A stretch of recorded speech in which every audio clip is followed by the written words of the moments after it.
Menu is a new black comedy drama movie. I guess it's a food movie. I'm not really sure what genre this falls into. Whatever genre you want it to, I guess, because it has a little bit of everything. I can't remember the exact date. I think it was sometime around Thanksgiving that this movie came out. Ralph Fiennes, also known as Lord Voldemort, or M from the James Bond movies. Anya Taylor-Joy. You guys should know who Anya Taylor-Joy is at this point. The story here is that there's a young couple who gets invited to this exclusive fancy island getaway where there's this master chef who plans on preparing a master feast for them and a bunch of other guests. And he and the rest of his preparers prepare a lot of great food for them. But along with the great food comes a lot of shocking surprises, somewhat even deadly surprises. And the people who initially signed up for this big fancy restaurant thing are now suddenly biting off more than they can chew. If that corny joke at the end of the setup made you want to turn off the video, I'm here to put your mind at ease, okay? I'm here to calm you down for a second. I have way cornier jokes than that. People who have been long subscribers to this channel, they know that. You should know that by now. Two, if you think that you clicking off of a video because I said something corny is gonna stop me from blabbing about movies or being cornier, I mean, you know, good luck with that. That's all I gotta say. Now that we've got that out of the way, we can talk about The Menu, which is one of the most original and interesting movies that I think I've seen in 2022. There's a whole bunch of reboots and sequels and prequels and stuff like that. And yeah, there's lots of those going around in Hollywood for sure. But then there's like little movies like this, moderately, but well, okay, I don't know what the budget for this movie is, but it's not like a huge movie, but it is one of those movies that was made with a decent sized budget that isn't really based on an existing IP, and it feels like an original idea. Of course, I say it's original, and I'm gonna find out after I do this video that it was based on some book or something, but whatever. The point is, you don't see movies like this nowadays. You don't see a lot of them, at least. Specifically, the things that need to be shouted out are the art design and the costume design and the food. I love the attention to detail, and I love the way that they utilize this space on this island and how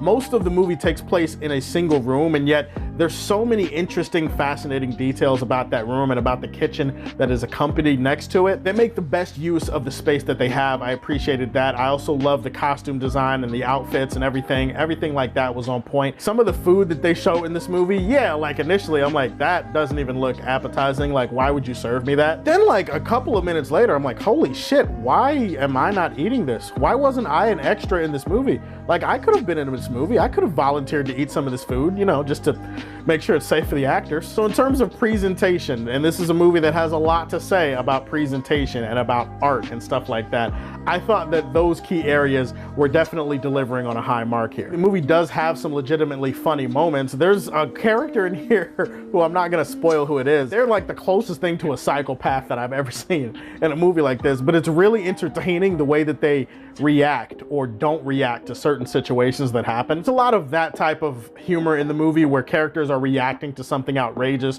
or something crazy that happened. I thought I did a good job at keeping you on your toes, even if not all of the humor really lands. The performances here are all incredible. I thought everybody did a really good job. The standout is Ralph Fiennes. Ralph Fiennes, I thought there's a creepy gravitas that he adds to his character and his persona in this movie. I also think Anya Taylor-Joy, I know a lot of people complain because they see Anya Taylor-Joy in everything and they're just like, she's the new it girl and she's like overrated. I don't care about any of that shit. She is a great actress. She's the one in the movie that feels the most like an actual person. The emotional range that she played with in this movie, she's usually great in everything that she's in. This movie was no exception. You would probably be bored if the movie was just about food. Like, sure, you'd be interested. You'd be like, oh, okay, that looks tasty. Oh, I want to try that. Oh, that looks disgusting. I wouldn't be. But that gets boring after like an hour probably. At that rate, you could probably be like, well, I could watch the Food Channel if I wanted to watch food that I may or may not be interested in. Luckily, this movie is not just about food. This movie has a lot to say about presentation. It has a lot to say about art, and specifically what artists themselves sacrifice for their art. Their art and how they present it to other people and what other people's